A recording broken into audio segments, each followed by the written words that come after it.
Thank you sir. அடுத்தபடியாக இயக்குனர் திரு களஞ்சியம் அவர்களை பேச அழைக்கின்றோம்.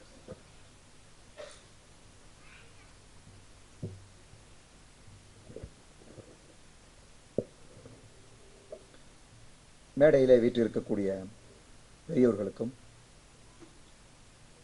எதிரே அமர்ந்திருக்கக்கூடிய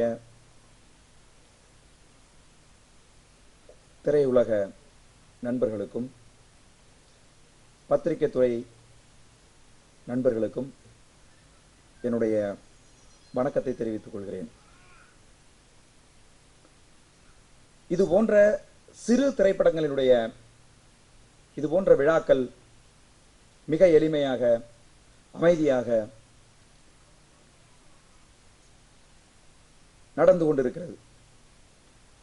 பெரிய தயாரிப்புகள், பெரிய நடிகர்கள், பெரிய திரைப்படங்கள் எல்லாம் கூப்பிடாமல் கூட போட்டி போட்டுக்கொண்டு கலைஞர்களும் இயக்குனர்களும் கலந்து கொள்ளுகின்ற ஒரு சூழ்நிலையிலே இந்த விழா மிக சிறப்பாக நடைபெற்றுக் கொண்டிருப்பதை பார்க்கும்போது உண்மையாகவே மன மகிழ்ச்சி அடைகிறது. இந்த திரைப்படத்தினுடைய காட்சிகளை பார்த்தோம். உண்மையாகவே தமிழ் திரைப்படங்களில் தமிழர்களுடைய வாழ்க்கையை, தமிழனுடைய கலாச்சாரத்தை, தமிழனுடைய பண்பாட்டை பிரதிபலிப்பது இது போன்ற சிறிய திரைப்படங்கள் மட்டும்தான். பெரிய கதாநாயகர்கள் நடிக்கின்ற திரைப்படங்கள் நம்முடைய வாழ்க்கைக்கு சிறிதும் ஒவ்வாத உடை அலங்காரம், சிறிதும் ஒவ்வாத கதைக்களம், சிறிதும் ஒவ்வாத பாடல் காட்சிகள். பாடல் காட்சி என்று வந்தாலே வெளிநாடுகளுக்கு ஓடி போய் விடுகிற ஒரு சூழ்நிலையிலே நம்முடைய மண்ணையும் நம்முடைய மக்களையும் அவர்களுடைய பேச்சையும் அவர்களுடைய பண்பாட்டையும் கலாச்சாரத்தையும் இந்த பாடல் காட்சியிலே பதிவு செய்திருந்தார்கள். எளிமையான மிக அழகான அற்புதமான பதிவு. அந்த இயக்குனருக்கு என்னுடைய மனமார்ந்த பாராட்டுகளை தெரிவித்துக் கொள்கிறேன். அதே போல இங்கே பேசிய நண்பர்கள் எல்லாம் சொன்னது போல இந்த படத்தினுடைய இசை கோர்ப்பு, இசை அமைப்பு என்பது மிக எளிமையான மிக அழகான நம்முடைய மனதிலே ஆழமாக பதிகிற அந்த வார்த்தைகளை மிஞ்சாத இரைச்சல்கள் இல்லாத மிக அழகான இசை கோர்ப்பு இந்த படத்தினுடைய இசையமைப்பாளர்கள் செய்திருந்தார்கள். பாராட்டுக்கு உரியது. அவர் நிச்சயமாக இசைத்துறையிலே ஒரு சாதனை புரிவார் என்கின்ற வகையிலே அவருக்கு என்னுடைய வாழ்த்துக்களை உறுத்தாக்குகிறேன். திரைப்படத்தினுடைய கதாநாயகன் எந்த கோணத்தில் பார்த்தாலும் அவருடைய முகம் நமக்கு சலிப்பு தட்டாது. ஏனென்று சொன்னால் அவன் மிக நெருக்கமான நம்முடைய தமிழ் சமூகத்தின் பிள்ளை. ஆகவே அவன் உறுத்தலாக இல்லை.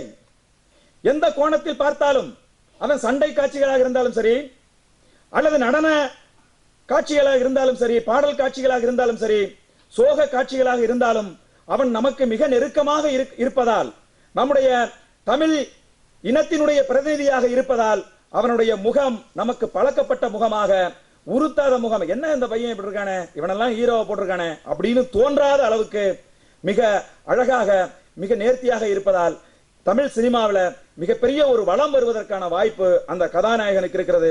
அவருக்கும் என்னுடைய மனமார்ந்த வாழ்த்துக்களை தெரிவித்துக் கொள்கிறேன்.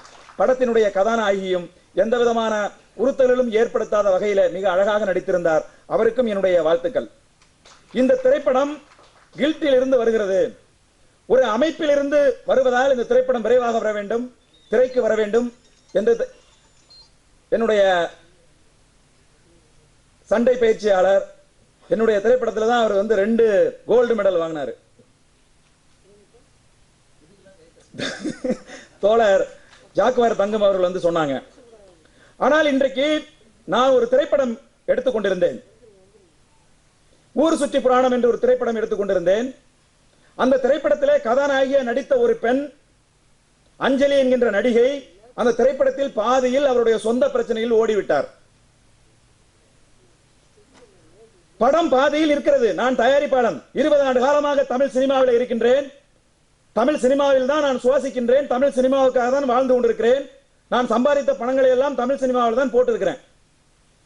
இந்த இயக்கங்கள் தமிழகத்திலே தமிழ் சினிமாவை ஒரு சிக்கல் ஏற்படுகிறது என்றால் அவற்றை கட்டி காக்க வேண்டும், அந்த பிரச்சனையை தீர்க்க வேண்டும், நாமே உட்கார்ந்து பேசிக்கொள்ள வேண்டும் என்று உருவாக்கப்பட்டிருக்கக்கூடிய அந்த இயக்கங்கள் எல்லாம் எல்லா இயக்கங்களுக்கும் என்னுடைய புகாரை நான் கொடுத்து விட்டேன். இதுவரை எந்த நடவடிக்கையும் எந்த இயக்கமும் எடுக்கவில்லை. இது போன்ற சின்ன திரைப்படங்கள் எதை நம்பி எடுப்பது? இந்த படத்தினுடைய தயாரிப்பாளர் யாரை நம்பி அந்த பணத்தை போடுகிறார்? 1 ரூபாய் 2 ரூபாயா? பல கோடி ரூபாயை யாரை நம்பி போடுகிறார்? அதிலே ஆயிரக்கணக்கான பேர், நூற்றுக்கணக்கான பேர் பங்கெடுக்கிறார்கள். அதில் ஏற்படுகின்ற ஒரு சிக்கலை யார் தீர்த்து வைப்பது? எதை நம்பி ஒரு தயாரிப்பாளன் கோடிக்கணக்கான ரூபாயை போட முடியும்? யோசித்து பாருங்கள். இங்கே இருக்கக்கூடிய அந்த அமைப்பினுடைய பொறுப்பாளர்களே, உங்களை நம்பித்தானே போடுகிறோம். தயாரிப்பாளர் ஒருவன் பணம் போடுகிறான் என்றால் அதிலே ஏதேனும் சிக்கல், ஏதேனும் ஒரு பிரச்சனை வராமல் இருக்குமா? நடிகனை ஒரு இயக்குனர் அடித்திருக்கிறான், இயக்குனரை தயாரிப்பாளர் தரக்குறைவாக பேசியிருக்கிறார், அந்த படம் எனக்கு கதை எடுக்கிற முறை பிடிக்கவில்லை என்று கதாநாயகன் சொல்லியிருக்கிறான் என்று எத்தனை பிரச்சனைகள் நாம் பார்த்திருக்கிறோம். அத்தனை பிரச்சனைகளையும் உட்கார்ந்து தீர்த்து விடுவார்கள் சினிமா துறையில் என்கின்ற தைரியத்தில் தானே நாம் முதலீடுகளை செய்கிறோம். அப்போ இந்த முதலீடுகளுக்கு பிரச்சனை வரும்போது, இன்றைக்கு நடிகை அஞ்சலி ஒரு திரைப்படத்தில் இருந்து பாதியில் ஓடி இருப்பது ஒரு மோசமான முன்னுதாரணம். இது திரைத்துறையில் இனி ஏற்படவே கூடாது. குறிப்பாக இது போன்று சின்ன திரைப்படங்களை எடுப்பவர்களுக்கு பாதுகாப்பு வேண்டும். அமைப்புகள் தான் பாதுகாப்பு கொடுக்க வேண்டும். தயாரிப்பாளர் சங்கம், தென்னிந்திய வர்த்தக சபை, நடிகர் சங்கம், திரைப்பட இயக்குநர்கள் சங்கம், பெப்சி என்று இருக்கக்கூடிய அமைப்புகள் எல்லாம் இந்த திரைப்படத்தை நம்பி, திரைப்பட துறையை நம்பி வந்து பெரிய முதலீடு செய்கின்ற சின்ன தயாரிப்பாளர்களுக்கு பாதுகாப்பு கொடுத்தால் மட்டும்தான் அவர்கள் பயமின்றி பணத்தை முதலீடு செய்ய முடியும் என்கின்ற வகையில திரைப்படத்தினுடைய அந்த அமைப்புகள் படங்களை எடுத்து அவை வெளியிலே வர வேண்டும் என்கின்ற அந்த பெருமைப்படுகின்ற அந்த மனநிலை திரைப்படங்களுக்கு சிக்கல் ஏற்படும் போதும் தலையிட்டு தீர்த்து வைக்க வேண்டும் என்று கேட்டுக்கொண்டு இந்த திரைப்படம் மாபெரும் வெற்றியடைய என்னுடைய மனமார்ந்த வாழ்த்துக்களை தெரிவித்து விடைபெறுகிறேன். நன்றி, வணக்கம்.